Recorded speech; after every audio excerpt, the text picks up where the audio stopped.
it's back. It was just snow on the ground and chill in the air. It's January. It's not even January. What's happening in my life? It's February. It's February 9th. What is this, ice? What's ice? What are you referencing? The X-Files episode? No, sorry. It's another Tim and Eric thing. Oh, okay. Listen. Everybody's got to listen. We're back to Pusher. Pusher 3 in the remake. I'm no longer claiming that I came up with this franchise. Henry definitely came up with this franchise. And I'm Daniel Ehrenberg, the D-Train, on the ones and the twos. Came up with this podcast, pitched it to Henry, my co-host. He's here hosting. We've been doing it for 5 years. Wow. Got the whole origin there. Yeah, that's right. Maybe I should do that every episode now. I like that. That's cool. Yeah. All right, but we're covering franchises. That's the show. Movie franchises. You might think we're out of movie franchises considering we're doing a Danish crime franchise, but we're not. Frankly, we have a lot more franchises to go. We're just taking a little detour this week. And while I'm yammering, I might as well go ahead and introduce my co-host, the H-Dog, Henry Papali, over there in New Jersey on the GSP South. That's right. And that's the D-Train up there in the Brooklyn. And we're on episode 244. You know, we've covered probably, I was thinking about this the other day, and we've probably done easily over 500 movies. You think that's true? If you count 244 episodes, which is not counting any bonus episodes, of course, which are all movies. Not to mention the Razzmatazz. Well, yeah, I wasn't including Patreon episodes, so there's that too. But yeah, there's an average of 2 movies an ep. Wow, we're really making progress here. Eventually, we'll cover every movie franchise ever. We've covered 1,000 movies. That is just a milestone right there. Does that make you tired to think about? I mean, it's a little astonishing, to be honest. According to Letterboxd, I average watching 22 movies a month. That's bullshit. And 10 of those, 10 of those a month are for the show. Yeah. So, does that bother you? Do you feel that you should have more time to watch new movies, new PBS documentaries about boring cultural figures? It gets in the way sometimes, I'm not going to lie, but I only feel it gets in the way when it's something I hate. Yeah, that's generally when I feel it. When it's something like Pusher, I'm enjoying watching something I've never seen before that interests me. Especially the Pusher remake. But that doesn't, like, when you're watching Bad Moms Christmas, it's not in the back of your head, like, at least now I can say I watched Bad Moms Christmas. Yeah. Like, if this comes up in convo out there on the streets, if I'm talking to some fucking idiot that's talking about this movie, I can pipe in and say, hey, I've seen that. Yeah, I can actually do that where I live with some of these movies, which is kind of sad, but yeah. No, it's not. I can too. Are you kidding me? I work with all these rich people. You think they're smart? No, they just have money. It's a good point. That's true. Yeah, that's They certainly know about this podcast, and I hope I haven't offended any of them right now. Oh, everybody I know knows about this show, but I never take. I assume none of them have ever listened to a single second of it. Exactly.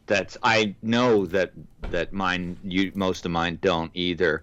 But to answer your question, no, it's on not only never in the back of my head, it's not in any cortex or orbital that I can think of. Orbital. Speaking of the composers of the music to the Pusher remake. Right. That's right. Peter. Yeah. If you wanted some second-rate Daft Punk in your new movie, you hire Orbital. I'm interested now about your Pusher 3 take. I didn't give any takes yet. You're ready to unclaim your false reclaiming of a franchise. Last week we covered two really great movies, Pusher and Pusher 2. I'm not even going to say the other part of that title because I hate it. It's not.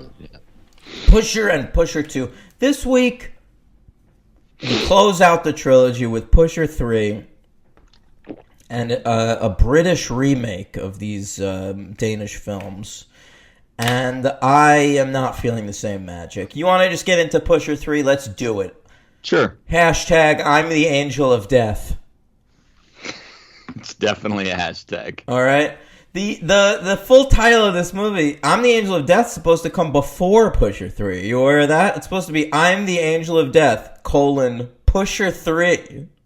Oh boy, I did not know that. Get the fuck out of here with that shit. Oh my. Yeah, that's too bad.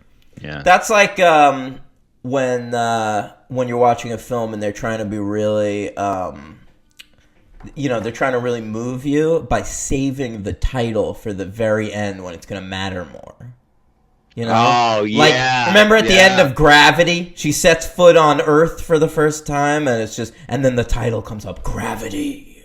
Yeah, Nolan's done that. He did that with The Dark Knight. He did it with Batman Begins. He put that Did at he? the end of the movie just to fuck with people. He didn't do that at the beginning. Okay. Yeah, I because remembered then it's like at the end of the movie, he's finally Batman, and then the title card comes up, Batman Begins. And you're like, ooh. Yeah, that's great, though. And it works in The Dark Knight, man. It's very cool, because that's the last line of the movie with Gary Oldman. I love when I Dark Knight. start making fun of something, and then Henry thinks about it a little bit and decides he loves it. That's right. That's a thing that happens occasionally on this podcast. Yeah, it does. Yeah, it's true. I forgot about that trope. That's very common. People do that. That's a common thing with big directors. They love that shit. I first They do that shit encountered all it the in time. comics when they saved the title of the issue for the last page. I've never noticed that. Garth Ennis does it a lot. Oh, I haven't read. Yeah, but a lot of them do anything. it. I've seen it. Like, yeah, you're not going to see it in like a fucking Stan Lee comic or something, but I'm sure, your boys have done it. Really? Yeah. My voice. I'm sure Grant Morrison has done that shit. Grant Morrison. Yeah. Arkham. Just so you know, you were inside Arkham Asylum. You didn't know where we were. Yeah, bro. Now we're in Arkham. All-Star Superman. You guys didn't even know. This is All-Star. Yeah, Who's that shit? 135 pages of reading, and now you got to read it again with the thinking of that it's All-Star. That's right. Yeah, you gotta do it. Like how I watched Shutter Island yesterday. It was interesting watching it with knowing all the twists. I hadn't seen it, since theaters. Right. I remember when you saw it. You saw it long before I did. Shutter Island? I didn't see it in theaters. I got it on Netflix disc. Wow, Yeah. look at this. Scorsese had #1 over here. Yeah, I thought it looked really bad. I had no interest. And then when I saw It did it, look really bad. I was very dismissive of it when it came out. And then when I saw it, I fucking loved it. And I've seen it multiple times. And I love it. Yeah, It's great. I noticed a 5 on your letterbox there for Shutter Island. Movie. You fucking ain't right. You know what? I wasn't thinking about you, and I was like, why does Henry love this movie so much? I know it has Leo and Martin Scorsese. Here it comes. I know. Here's the joke. Here's the running gag. He's gonna say it. And then Nazis showed up, and I was like, oh, that's why. Henry loves Nazis. Oh God. Right? See Revenge. Why did the Holocaust need to be in Shutter Island?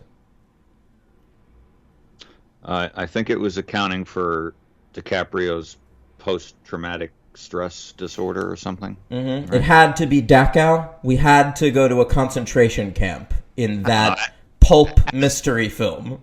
And ask Dennis Lehane, the great... I would love to ask fucking Dennis Lehane. That would be the first thing I ask Dennis Lehane before any of his Wire episodes. I want to pull that motherfucker aside and be like, bitch, why is the concentration camp in Shutter Island? I never remember Dennis Lehane wrote episodes for The Wire. He was on the writing staff for seasons 3, 4, and 5. that's the best thing he ever did. I'm sorry. I don't know. Mystic River's good, right? I've never been a big proponent of that movie. All his movies are just kind of a very Gone similar. Baby Gone's good. That's great. I attribute that to the acting in Ben Affleck. I got nothing against Dennis Lehane, Henry. I got news for you. That guy's all right with me. All right, you want to talk about this dumb movie? Pusher 3, I'm the Angel of Death, Pusher 3 by Nicholas... do you say no? I think it's a step down. I don't think it's dumb. It's pretty dumb. I'd rather do an episode about Shutter Island right now, frankly. I have way more to say about it. Wow. If you thought this was dumb, I'm very excited for the remake. Yeah, that's extra dumb. Nicholas Winding Refn, he's back. He's made 2 Pusher movies. Now he's back for a third, only 1 year after the second one. I want to point that out. I've got nothing to say about it. It came out August 22nd, 2005. It's not nominated for any awards. I don't have any box office take because it didn't really come out in America. And, here it is.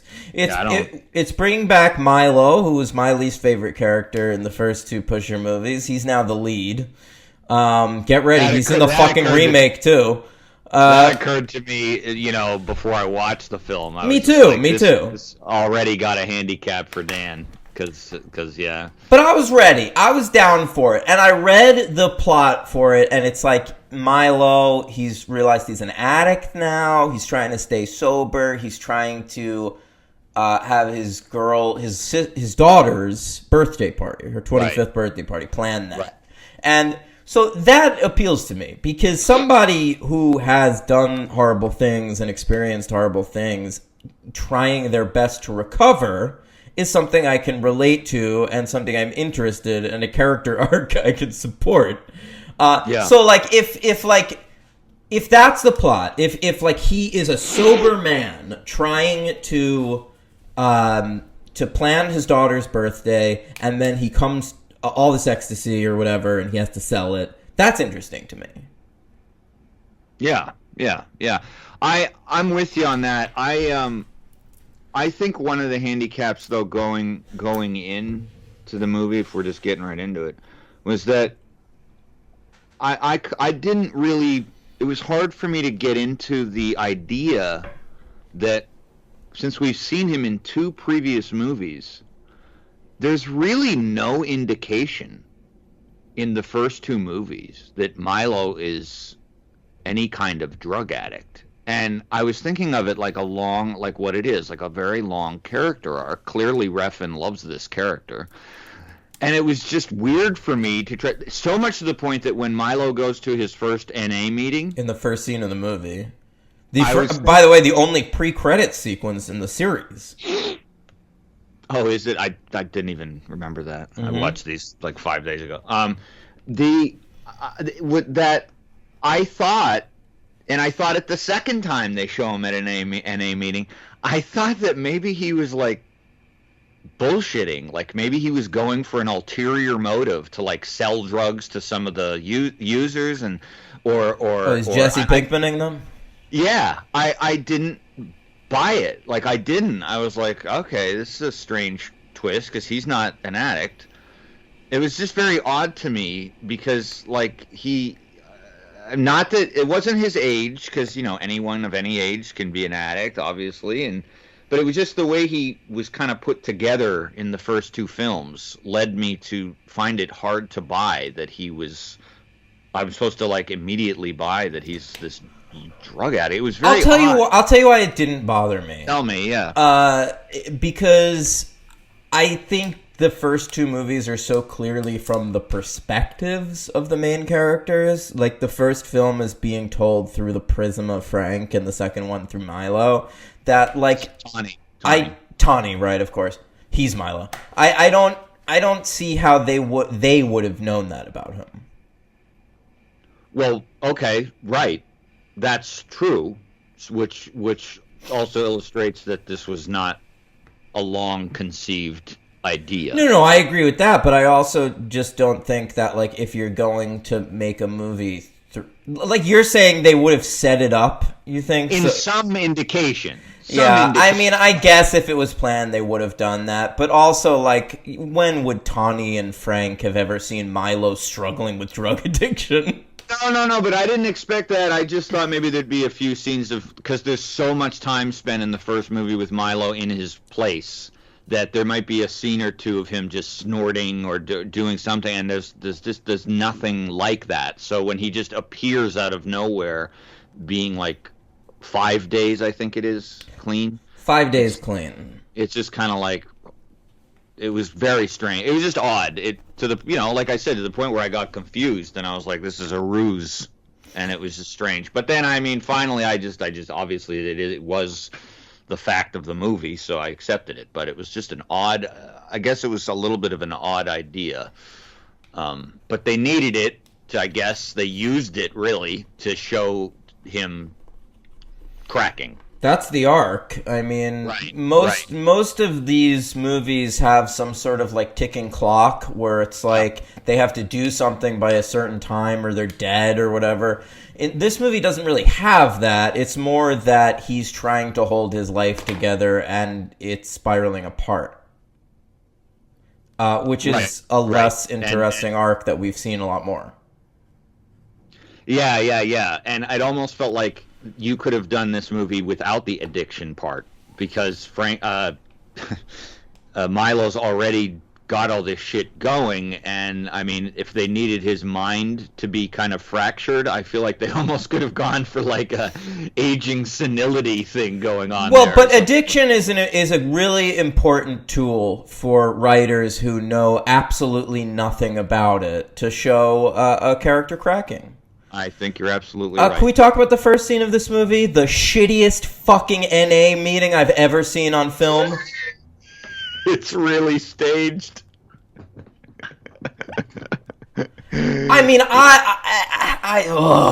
listen, I go to AA meetings every week. You know, I do it on Zoom now. And I know what these meetings are like. AA and NA are of a thing. I've been to NA meetings before as well.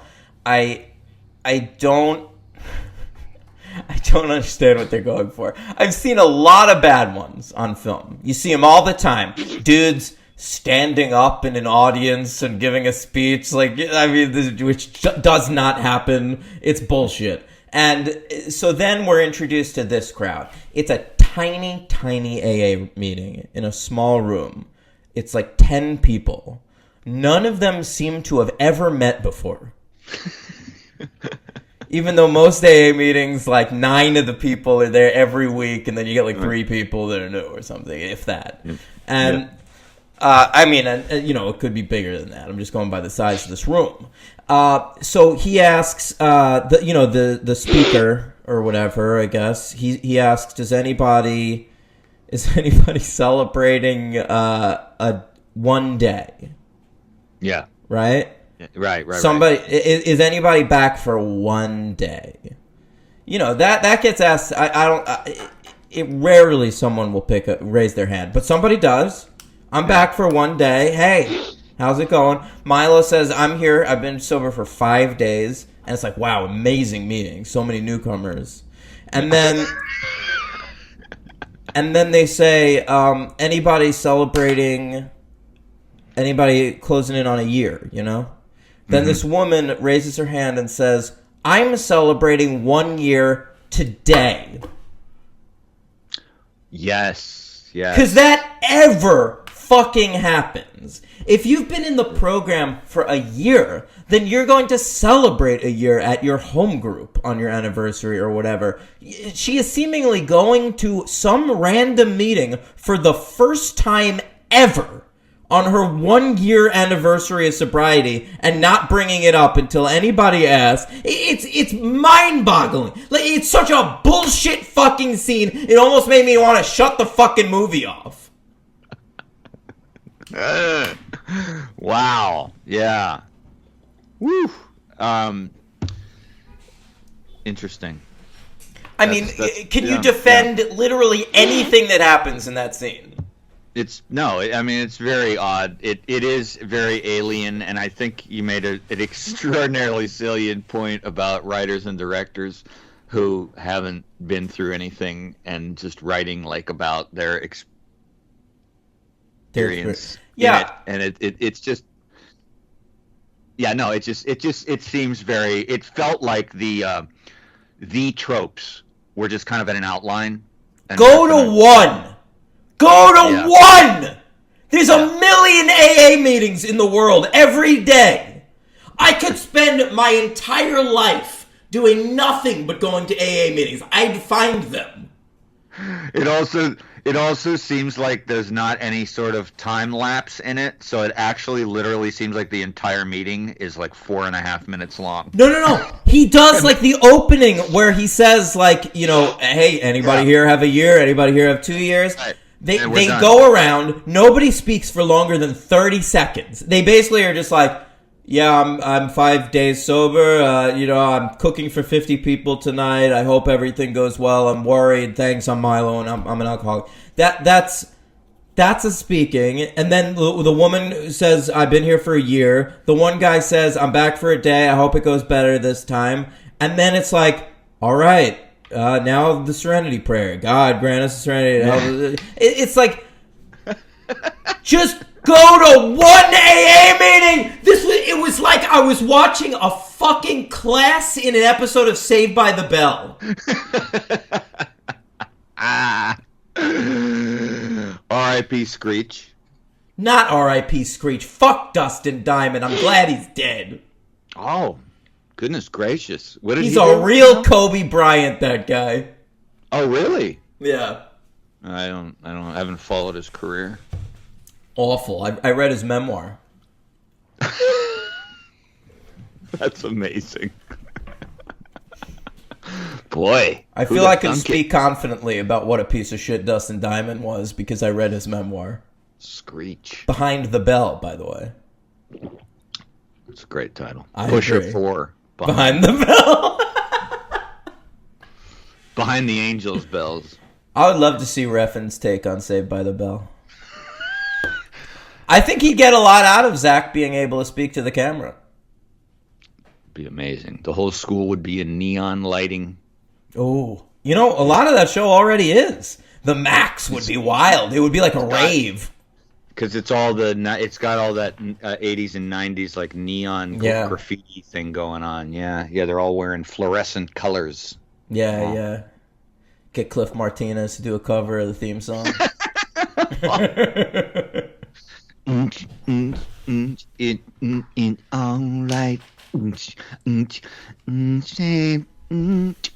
By bell. It's a good bit, Henry. Thank you. You're welcome. All right, so I guess we could get past the first scene. I don't know. So I don't know. There's no ticking clock. There's no Monday, Tuesday, Wednesday. It's all on one day, as far as I can tell. It is, and I could appreciate we didn't reuse the Monday through Sunday trope. That was nice to not try to repeat that. I don't know. To me, it's a franchise that's known for not much more than its tension-building exercises, and this one did not feel tense to me. I felt tense. I liked the movie. I just thought it was a tad on the meandering side. It was some of it felt a lot like Milo. I felt like Milo felt, just sort of waiting and wandering. And I guess that was the point. I mean, the impending doom that Milo is sort of facing is, like in the other, well, not necessarily in the second movie, but in the first movie is a lot of his own creation. But I did it's find obvious creation in the second movie too. He had to fucking come inside that girl to create that baby. It's great point. Yeah. A big point, shall we say. I didn't want to be able to see it. But yeah, it was I like the, he's going back and forth. He's going to his daughter's party. He's going to, I thought an interesting touch was the henchmen in his place have gone to he's such he is an interesting character because he's like a hard ass when it comes to it at the end of the first movie. He's, you see a glimpse of Milo in the second movie, and he's clearly still got the muscle. And then by the third movie, he's literally so tolerant of his henchmen just like getting stomach aches and not doing any work. I mean, I wondered like what is going on with this character that he just doesn't have any pull whatsoever with his own people to get them to like. I think it might be setting up a stage where like the absence of Radovan is very clear. Well, I also think it's like the world has changed around him and he hasn't changed with it. And I think bringing Radovan back later, obviously the best character in the franchise as well as the MVP of this film and the first film, he comes back. He's like, where's he working at this point? He has a pizza joint he started. Yeah, and so he basically did what he said he wanted to do in the first movie. I don't remember if he said specifically a pizza joint in the first movie to Frank, but he did say his own business. And he looks clean cut. He's wearing a polo shirt. He's wearing a staff shirt, which I thought was a nice touch. Like Radovan does seem like the guy who would have a staff shirt in his establishment. Yeah, he just looks he looks completely different than he does in the first movie, meaning like he's not wearing the leather. He looks clean cut, but he's wearing glasses too. That's another tool by filmmakers, lazy filmmakers. We need to make someone seem more clean cut. Put some glasses on them. Very true. But he still looks menacing just by nature of the fact that he's so fucking huge. I mean, this guy is like built like he's a big boy. Being shithouse. And yeah, so I think you're right. Like it's basically like Milo's being mocked. He gets, what does he have? He has Muhammad come in. He tries to get rid of these ecstasy pills that are sold to him by an Albanian. And I don't know about you, but now having been through 3 of these movies, the second Milo takes the bag of these pills, I was like, that's not ecstasy. He's getting ripped off. It's probably fucking candy. And it seems like that happens a lot in Copenhagen. Yes, it does. Nobody really has testers. There's no testers. Yeah. Like, what movie am I thinking of where they even have... Oh, in Trainspotting. There's a great just off-the-cuff moment when the 4 guys are friends are in the hotel room and they try to sell the heroin to the dealer in London. And he just has this, like, awful, poor little addict in the corner and he just, like, hands him a little bit of it to try it. And I remember. It's very well done. You get what's going on, but it's not hammered into you. And then in these movies, there's like nobody.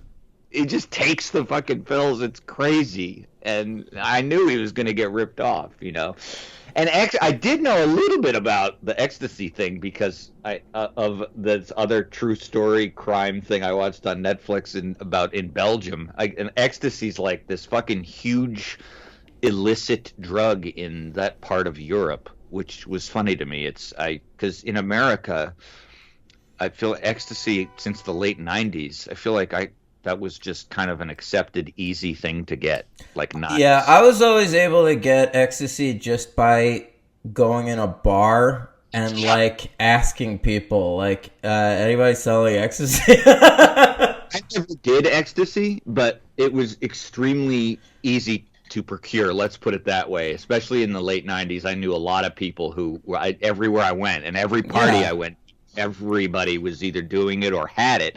And it wasn't even like a veiled drug. It wasn't like something that was done under the table. It was just like, oh, here you go. Yeah, and it was the same with Molly, like 15 years later. It was everywhere. Yeah. All right, so he has to sell these drugs, but he also has his hot daughter's birthday party. And Henry's agreeing with me in facial. He's sort of like, it's like locker room talk faces he's making to me right now. And then last week you had a thing for the 2 blonde, terrible women in Pusher 2. I'm still way more into them. Yeah. Milena in this one was more up my alley. Yeah. Bet you'd like to get up our alley. Maybe throw a strike. Oh my god. I hate us sometimes. I really do. We need to have a feminine energy on this podcast. Feminine energy. We were supposed to have one of the women friends of ours. It was my fault. It's been hard to schedule stuff. Hey. Tell me about it. Listen, so he's running this thing, but like, I sort of don't understand any of this either. He keeps saying he has to cook for 50 people, and then we go so long without seeing him in a kitchen that I was like, I started to think, like, I wonder if that's a euphemism, and if he's actually like supplying drugs for his daughter's party. And like, yeah, but it's not. But it's not. It's literally like he just needed to cook, but like it takes place over the course of one day. We never see him cook anything. Yeah, he's only cooking one dish. That's the other thing. It's just the samra, his infamous samra, because he didn't cook that giant pig or any of that other stuff. I mean, or if he does, we certainly don't see it. And since he's in every single scene of the movie, there's no way he did all that. So it is odd, and he's having it at a restaurant. So I don't know. It's almost like he's using that I have to cook thing as an excuse for pressure, almost like a self-fulfilling prophecy to just like, I have to do this, but he really doesn't. That's actually a fair point. People do that in early sobriety a lot. Like they think like this thing, like this is the thing I have to get through in order to be a sober person. But like that's every day, dude. They make up a false narrative. Yeah, because then when push comes to shove, he just goes to a Chinese restaurant and orders 50 fried fish. The sequel to Pusher should have been called Shover. What do you think about that?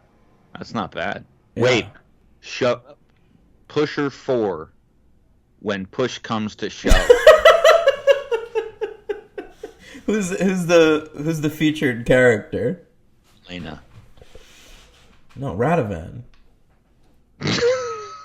Just it takes place in his pizza joint. Yeah. And there's nothing going on. No, it could be tense. You do a movie like Big Night, but with Radovan. Like, you have to impress the investors with a big meal. And he can't. The tension is also that Radovan can't resort to physical violence if he gets annoyed or doesn't get his way from the investors. So he's constantly trying to put it in check. And he's, and the investors are like cocky and they don't think he'll ever go off. Will he go off? Yeah.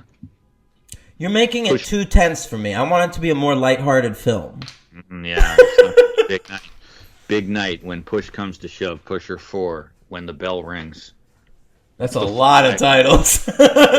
When the bell rings. In Danish, it's just tak. Sure. H-Dog, so he starts taking some pills. He relapses pretty quick. He goes to another AA meeting like halfway through the day, and that's equally bullshit, but whatever. Yeah. He walks in at the end and then just leaves. And, I mean, what else? It's not a good movie. I mean, I think it is. I think it is a good movie. I mean, I like I like a lot of the direction. I like a lot of the camera work. I mean, the story just isn't as compelling. I feel like I didn't feel the way that you feel about Milo being the least interesting character, but I certainly do not think he is the character you make a movie around. And that was proven in this movie. He's just too... he has a role that works very well in the first movie, and even to a certain extent his little cameo in the second movie. But I just don't know that he's the one you want to make a whole movie around, and I think that's kind of evident. I mean, I like the idea of the aging drug kingpin. It's 2005. I don't know that we've seen all that much yet now. That's kind of a thing that's happened or the aging patriarch, not necessarily a drug lord or whatever. But I mean, I think that the big set piece of the movie was astonishing in its depravity and its grotesquerie. I was really wincing, and it takes a lot for me to wince these days. But once he has that horrible sequence where he's got that prostitute that they're trying to human traffic in there, and I mean, it's a strange sequence, though. Let me just, because Milo isn't as developed a character to the point where I don't know that would turn him off. And so I was watching that scene also wondering, like, is this, so this is Milo's moral boundary? It is, I think, only because his daughter's birthday is that day. His daughter is top of mind, and some random girl is being brought in to sex traffic. They're all treating her like shit. She's clearly underage, and when they say she's 17, and they have a hard time with that, they just, like, sort of recalibrate and say that her birthday's actually today. She's 18. Yeah. I just thought it was a bit like the NA meeting at the beginning for me, where I wasn't sure what to think of. I was like, oh, okay, so Milo has a moral boundary of this, and I did think about the daughter thing too, but it was interesting. But so then Milo, when he kills the pimp, they rack this guy up. He goes to Radovan because he's finally just out of options for help. And Radovan's the only guy who cares about him. And I like that scene between them. It's the best scene in the movie. Yeah, it is. I agree. And Radovan's unstinting loyalty. I mean, there was a moment where I did think for sure that it was a possibility that Radovan would not help him. And he would just be like, I can't. I got to sit this one out, He should have. Yes, he should have. And he does go in, and he helps him basically get rid of the body, and it is ridiculously grotesque, probably unnecessary, but it's done in a very, like, just matter-of-fact way. I don't think there's any music playing. They just string this guy up like a pig, and these extended sequences of how they're doing it, and Milo at a sink, and I mean, it's unbelievable. And then Radovan helps, and then they do a cut. Refn does a cut where Radovan is just out of the picture, and it's like done, like he did his job, and it's kind of finished, and then we get this shot at the end of him standing over an empty pool, and supposed to be very metaphorical. I don't know. To me, this was the Nicholas Winding Refn that I knew and hated, and was worried about. I didn't think we were quite there yet. Well, he directed this one. He didn't direct the remake. No, I know. I didn't think in this movie we were quite at that Refn stage, though. I think this is the first inkling of it. Really? Yeah.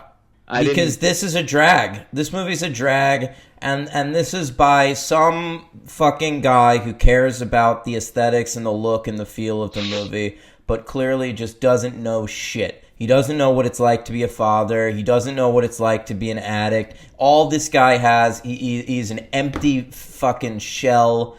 He just wants to put cool, exciting images up on the screen. Yeah, but he does such a great job in the first two movies of making us think he understands. I think this is one of those cases where people are deeper when they're younger, and then they lose it. I don't know. To me, I'm the Angel of Death, Pusher 3 is the work of an absolute moron trying to, like, a moron edgelord trying to impress us with how fucking cool and badass his shit is. I didn't feel that way. I think that's I didn't feel that. I think primarily I didn't feel that just because of putting a 60-year-old in the lead. I didn't feel that he was pushing that badass edge that I've seen. All he's doing is trying to say that this guy's out of touch. The world has changed without him. So, like, yes, a 60-year-old guy who's out of touch is the lead, but literally every other character around him is impressing upon him, well, I'm fucking cool. Are you gonna be cool, motherfucker? Yeah. Right. Yeah. No. I mean, that's an interesting point. Um, but I mean, overall, I did like it. I wasn't bored. Um, I mean, but it doesn't hold a candle to the first two movies. I wasn't And bored, but with about 40 minutes to left in the movie, I was like, end. Really? I'm ready. Please hurry up. Yeah. Yeah, I didn't quite feel that way, but it's an odd. It's also the longest of these movies with about half the story. Yeah, that's true and true. Um, and it does end like the first two movies on essentially a cliffhanger because Milo goes home. We don't know what's going to happen to him. I thought that was funny though. I did like that touch where he goes. You never have seen like his house or his neighborhood, and I just wasn't expecting that, to be honest. When he like goes home and Milena is there and he's got this like stunningly gorgeous house in like a suburban neighborhood, that just did not seem like a Milo type of trait to me, if he has traits. Just in case you were having trouble feeling sympathy for him throughout this movie, at the end they have to tell you he's insanely rich. But can't fill his metaphorical spiritual pool. Yes. Fuck off. 3 stars. How many? 3? You're breaking up a little bit. I don't know what's going on. It's 2 for me. Well, that's good. Yeah, it's hardly a 1. No, it's not a 1, but it's a 2. Who's your MVP? I disagree with you on at least the performance, and I do like this guy's performance a lot, so I'm going to go with Milo. He's in every fucking scene of the movie, and I think he is very good. The character is underdeveloped, but that's not his fault. He's good, but like, what? It's the he's clearly the most. He's the lead of the movie, and he's underdeveloped. I don't know. He's very good in it. I like the actor. I think he's very emotive. I like his sagging. He's kind of an ugly dude, and he just could. I was fine with it. I mean, I don't know. I thought about Radovan, but he's in it such a short period of time, and I would have liked to have known more about his life, which doesn't speak greatly of the rest of the plot, because I was thinking about it'd be cool if we took a little Radovan detour here. Radovan's the MVP. I also want to say my runner-up MVP. I enjoyed the daughter's really stupid fiance. He's my LVP. Really? I loved this guy. That scene where one of the best scenes in the movie is Milo trying to get this guy to like get on board with buying drugs for him. Yeah. It's so good. He's got really bad sleeve tattoos. He just seems 4 feet tall. Yeah, he seems like a moron, man. I like this guy. He's my LVP because it was hard for me to believe that someone like Milena and she's really aggressive and like really demanding and got a very strong personality, would fucking be with somebody like Sometimes this. They need those subs, bro. Yeah. And I mean, I thought, and it was just an odd thing. And I also found it hard to believe that Milo would even tolerate, but I guess it's another indication of his diminishing influence. I feel like Milo would have this guy whacked 10 years ago for trying to date his daughter. Well, he does try to get intimidating on him by telling him he's only ever going to buy drugs from him, not his other suppliers. I didn't. That was a tough role for me to buy. I read later that this is a funny thing with the subtleties of these cameos. Was that I don't know if you read this or not, but Mike was in the first movie. He's one of the bodybuilders that Frank rips off in that scene. I mean, I see that here, but I think probably... I mean, that's a cute thing to do if you're going to do a series like this. Pull actors from the other movies, and then, like, it's a fun little Easter egg for the viewers. And the madam trying to, who does not want the prostitute is the Duke's ex-wife from the second movie. All right. Actress playing, very, very. I mean, I didn't catch that. That seems like the sort of thing he's more interested in this movie than we are. Yeah. yeah. All right. So who's your who'd you say your LVP was? Milo. It's not Little Muhammad or. No. I mean, I didn't like that guy either. I didn't really like any of the characters except for the daughter and her husband. But I... Okay. Yeah. All right. Let's move on to the great 2012 British remake. Well, I'm getting the sense you hated this one. I didn't say anything about it. Seems pretty obvious. Strong word for this film. But we'll get there. Yeah. All right. Well, they made a remake of Pusher, as we found out, much to our chagrin.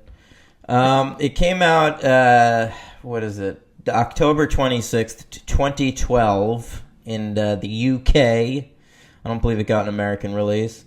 It was directed by a fella named... Louis Prieto. You could have said something while I was sneezing. I did. You snuck in there. I stuck in the director's name as Dan was doing some sort of nasal passage exercise. All right, Luis Prieto, that's right. He's directed another movie, as far as I can tell, the movie Kidnap with Halle Berry. Have you seen that? I'm seeing it now. Yeah, right. Great stuff. I'm surprised you haven't seen that. Oh, get the fuck out of here. And, he's still working. He's got this guy. All right, whatever. He made a Halle Berry movie. Then the writer was this guy, Matthew Reed, and he works with Refn a lot. They're like producing partners, I think. He also worked on Valhalla Rising. Whatever. He worked on, this director, by the way, also directed like a few episodes of that Snatch TV series that was on. I see that. He's also a producer on Peaky Blinders, which you love. He is? Yeah. Well, good for him. Yeah, you happy about that? He's not clearly evident in that great show. Yeah. Yeah. What about Taboo? Have you watched the Taboo, the follow-up to Peaky Blinders? That's not a follow-up to Peaky Blinders. Of course it is. No, it's not. That's how it was advertised. FX, the follow-up to Peaky Blinders. Taboo. It's got nothing whatsoever to do with that. That's Tom Hardy's masturbation project of like mystical fucking Amazonian herbal new agey astrology AKA shit. the direct sequel to Peaky Blinders. God, do you know what Peaky Blinders is about? It's about Tom Hardy doing a bunch of crime shit. Taboo. Peaky Blinders 2, Season 10, Taboo. That's what it is. As far as I can tell. All right, so this film, they had a budget of $2.7 million. They get it made, of course, after Drive comes out. Refn's got clout. They're thinking they can make some money on a Pusher remake. They're wrong, but they decide to make it. The budget was $2.7 million. The box office was $197,857. Woo. Yeah, it tanked. I will say it is the one Pusher film that is nominated for one of the awards that we cover. Oh, shit. So I bust out that Saturn Award, baby. Is it really? A fucking Saturn Award? Wow. Okay, I gotta bring it up. I didn't think this shit got anything. Saturn is between Uranus. Continue. Between Uranus and Neptune, Saturn Award, Sci-Fi Best of 6 films. Man, that is pretty good, dude. I gotta say. Not too bad, but here's the real article. Saturn is between Uranus and Neptune. Saturn, whoa, sci-fi blessed films. Yeah, it was nominated for Best International Film, Henry, and it lost to a film that I looked up on Letterboxd and saw that you've covered. Jesus. Really? Yeah, it lost to something called Headhunters. Oh yeah, that's a good movie. You gave it a 3. Yeah, I think a few of our friends on Letterboxd have seen that. I think. It's got Nikolai Coster-Waldau from The Thrones. It's directed by... Right. It looks like it's the one Morton Tildum made right before The Imitation Game. Yeah, that's a good film. Yeah. I forgot about that one. Yeah, okay. All right, Very Saturn good. Award winner. You heard it here first. I'm glad to hear they look at weirdo fucking movies like that every once in a while. Yeah. Sure. And the Pusher remake. Yeah. Boy, that is a lot of money to lose. I'm really surprised, honestly, when I saw that figure. Because it's like Britain 2012. We're Brits just getting tired of the whole post-Guy Ritchie imitation movies? Is that where Danny Boyle stuff? I mean, what's going on? What do you mean What do you mean they're getting tired of it? That's what this is. I know. So why did no one go see it? That's my point. Oh, I just think like they can smell the fart. Yeah, it's a remake of an old movie that they're only making for money. It's bullshit. And I mean, like, it doesn't have any stars in it. Like, yeah, like people would have gone to see this if Jason Statham was in it. Yeah, they would have. You're totally right. But no, they got this fucking guy, Richard Coyle. He's like got a borderline Andrew Garfield baby head. How am I supposed to feel intimidated by this guy in the role of Frank? This muscular, good-looking... All I kept really thinking of was, among other things in the movie, was how much this role was miscast.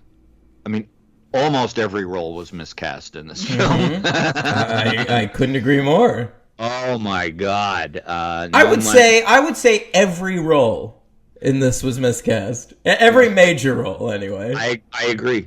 It doesn't seem like anyone works in this movie. And obviously the irreplaceable Radovan is replaced, but that guy. Oh, by such a fucking tool! Like he's fine compared to the other ones, man. They all suck. This movie sucks. I am in agreement. Let's go through some of the characters because we all right, it starts out, I'm waiting for that killer fucking Dave Navarro sounding flange guitar. I ain't getting any of that shit. It sounds like I'm in a club in 1998 listening to some Moby B-sides. This bullshit. Are you kidding me? Moby B-sides. This gives techno a bad name, man. It's 2012. This was like a golden era for great EDM and techno, dubstep, and there's some of that in the movie. Like, we get some good, like, house music in some of the club scenes. But, I mean, we are getting, at the score of this movie, I mean... Yeah.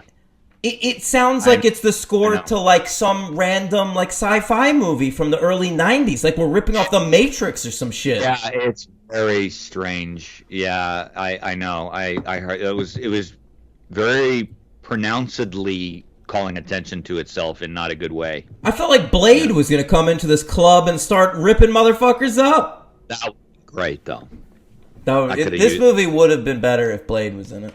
Blade? Why wouldn't he be? It'd be great. Yeah. You could probably get Wesley these days. Is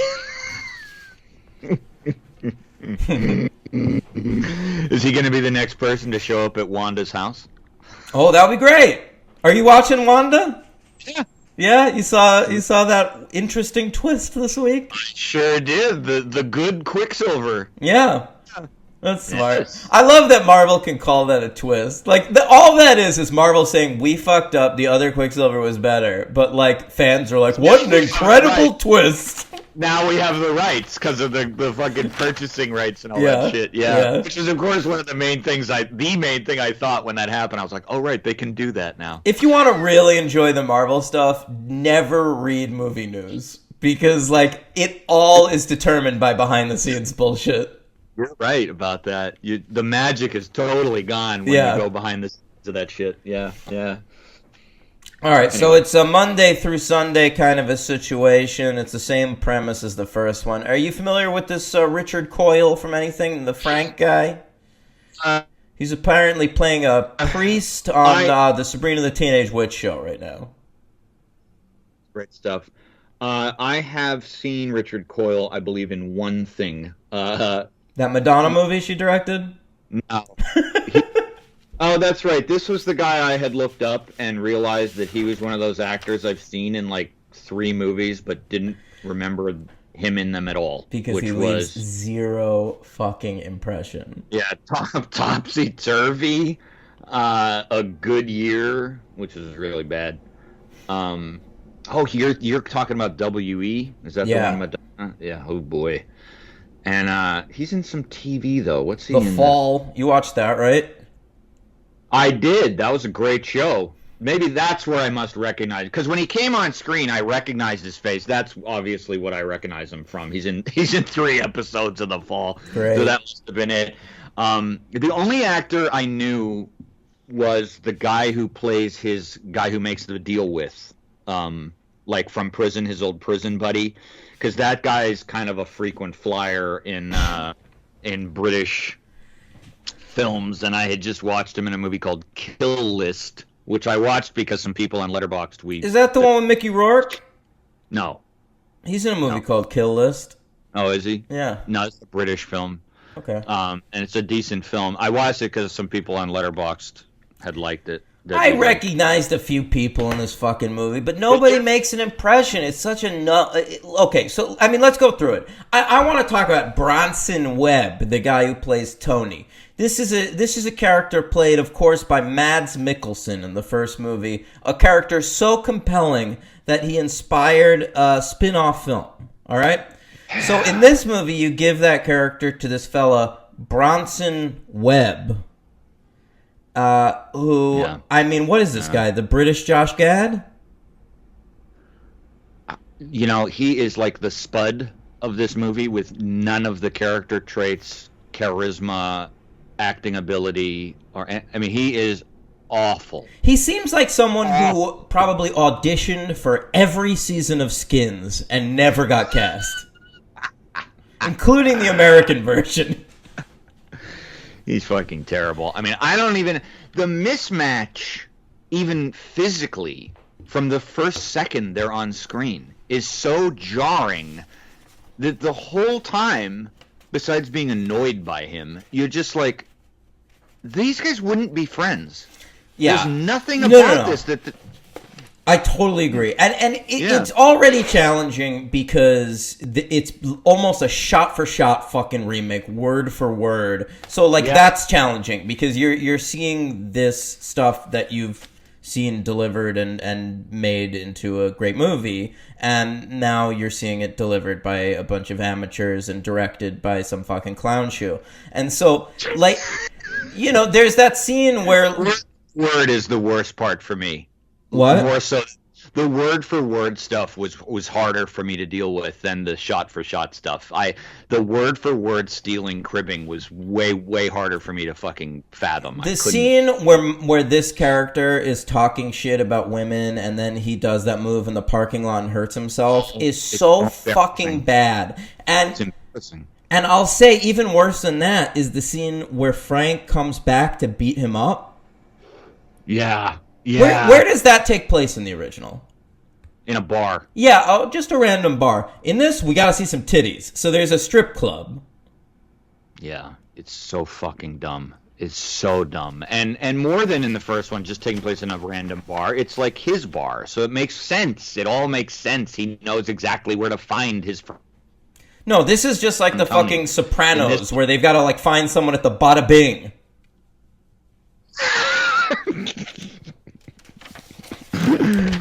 Oh, he's so bad. yeah, it's just I did get an email apology from Doc Sirloin, which was really funny. I don't know if you got one. Just In the it was Discord, yeah. He showed some remorse. it was just a 2-line email, just saying I'm so sorry, and it was I appreciate it. It's not his fault. No, not at all. Listen, all right, so let's talk about Flo, the female lead. This is played by Agnes Dane. This was already a problematic character in the first movie. She was like a hooker with a heart of gold. So it's like maybe in this movie we want to actually like pull back and develop her a little bit. Yeah. I feel like we actually do less with her. Yeah, we devolved her. She's no longer a hooker, because I guess that's offensive now to have a main character be a sex worker.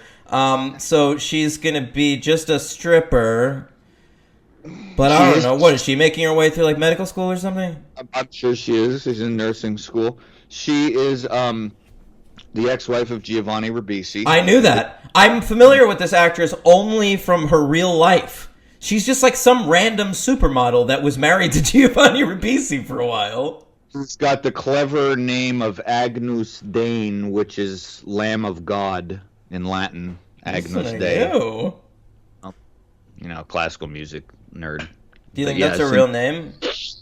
It's not. It's It's like she kind of changed it around and added things. It's not her original name. Yeah, I would be extremely surprised if she knew that it was Latin for... Oh, she knows. Somebody's told her. Yeah. But she also dated one of the Strokes.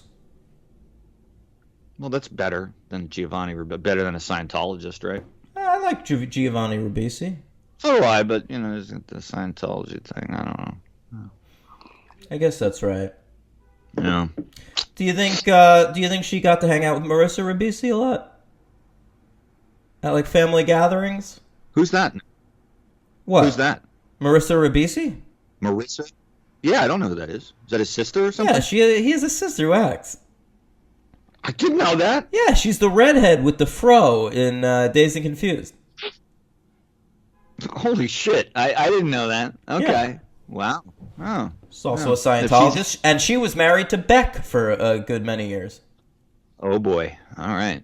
Mm-hmm. That's a straight arrow couple right there. No weird conversations going on at that dinner table. Yeah, I know. All right. Listen, what do we got? Milo's still Milo. We're keeping him the same. Same plot from the first movie. Same exact plot, almost scene for scene. Not a lot of additions. I took note of some transphobia that we felt like we needed to add at the end of Monday. Yeah. Oh, yeah. I forgot about that. Yeah. Who is that Tony that experiences that? Yeah, I think he drops down to his knees to eat some puss or something. There's a dick down there. He gets very upset. Great scene. Great addition. Yeah. Knocking a 4 right up to a 5.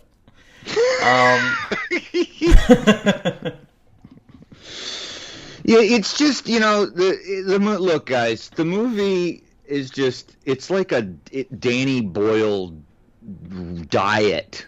Like, it's just like this director and you can tell why he directed this web series of Snatch, because it's not a web series. That's so funny to me. I mean, it was on Crackle. It kind of was a web series, but it was like promoted as like a real show. I know. I remember when it was out, because I remember steadfastly not being interested. Yeah. But yeah, he's just this guy. You talk about a lot on the show when you intensely dislike directors who have like no stamp of their own or no even like kind of style, and sometimes like that doesn't really bother me if other aspects are working.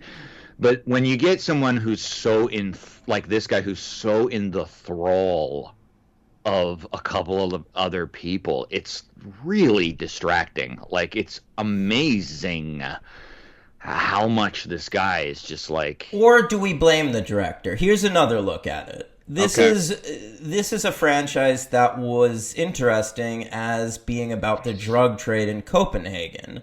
Is it all of a sudden not interesting if you do it in England just because we've seen it a million times? In England, yeah, that definitely contributes because Yeah, I just think it's a bad idea from like moment one. yeah, I mean it is because you're right. I mean by 2012 the market's been saturated by, well, first of all, Guy Ritchie. But I mean, like, Guy Ritchie started a trend. After like, Lock, Stock, and Snatch came out, there were thousands. I mean, Yep. it was like in America, after Pulp Fiction, it was like Tarantino Mania. Like, everyone was making Snatches and Lock, Stocks after that in England. You're right.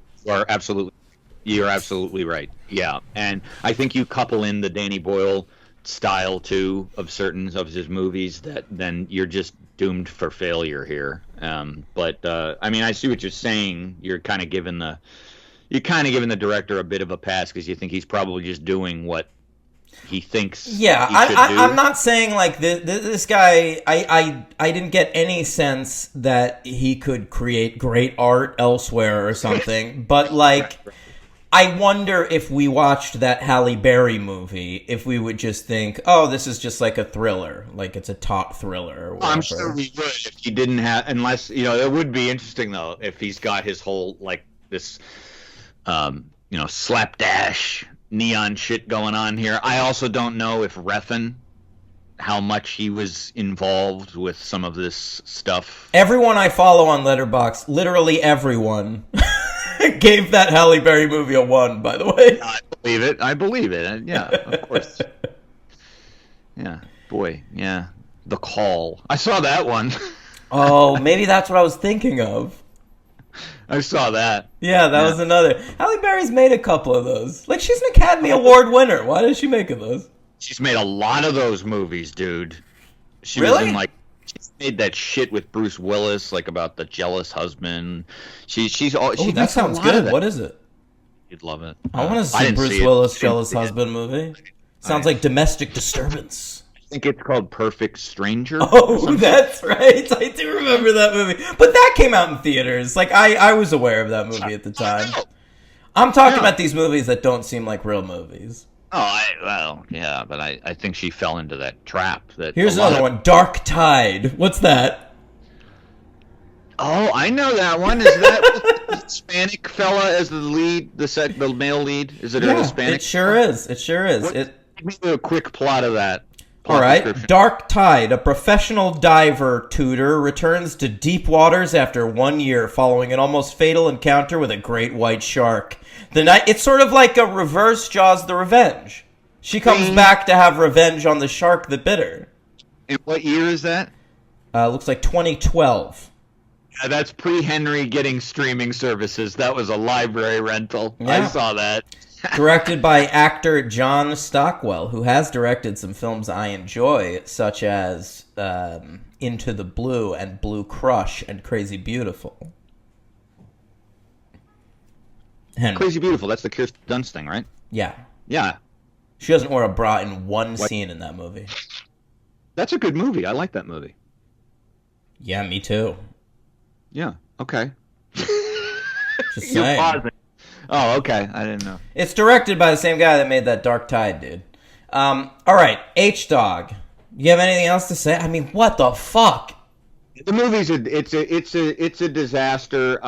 But I mean, it's just like you're kind of waiting for it to end, and it's really more of a curiosity piece, especially if you're Dan or I or one of the listeners, just to like, how is this going to go? What are we going to end? But not out of any real interest. I mean, I didn't feel like I could really give it a 1 because I didn't think it was an utter piece of shit.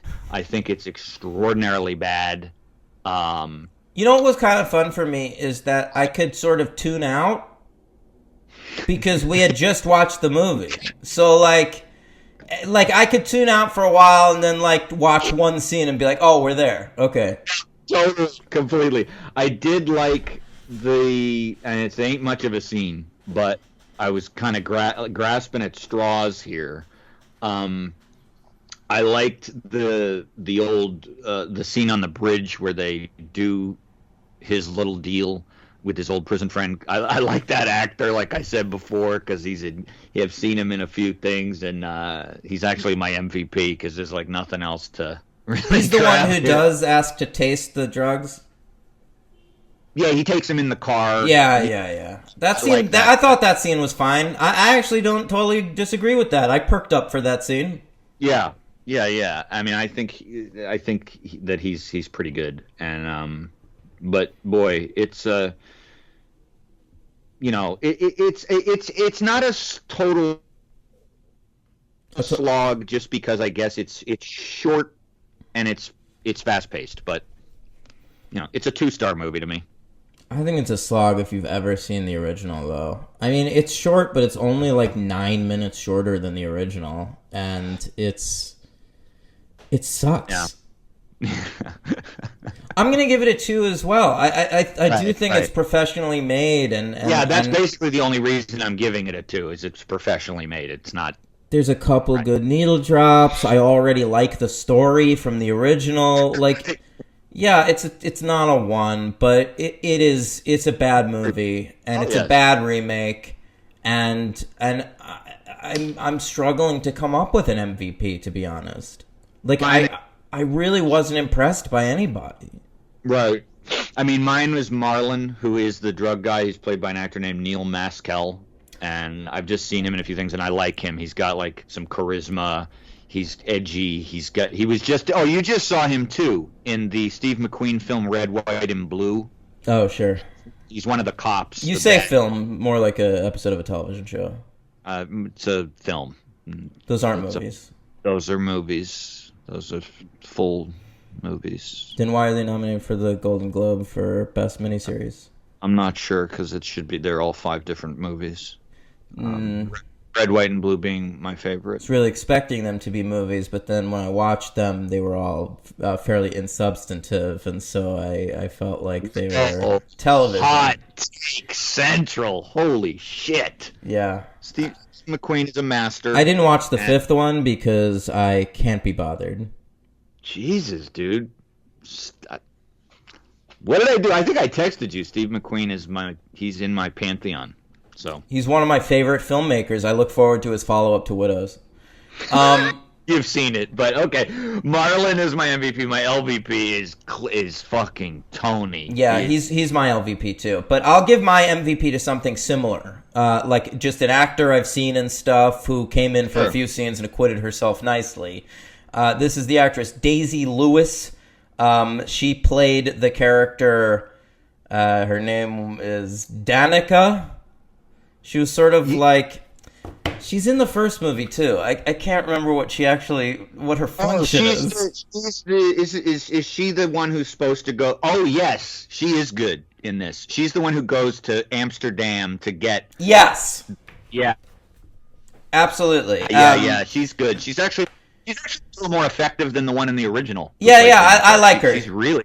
She's in a couple of seasons of Downton Abbey. I think she's all right on that show, and she's all right here. Daisy Lewis, that's going to be my MVP, and we'll both go with Bronson Webb, who I assume Refn cast because of his first name. Did Refn cast this movie? No, I was just making a joke about his name being Bronson, you asshole. Sorry.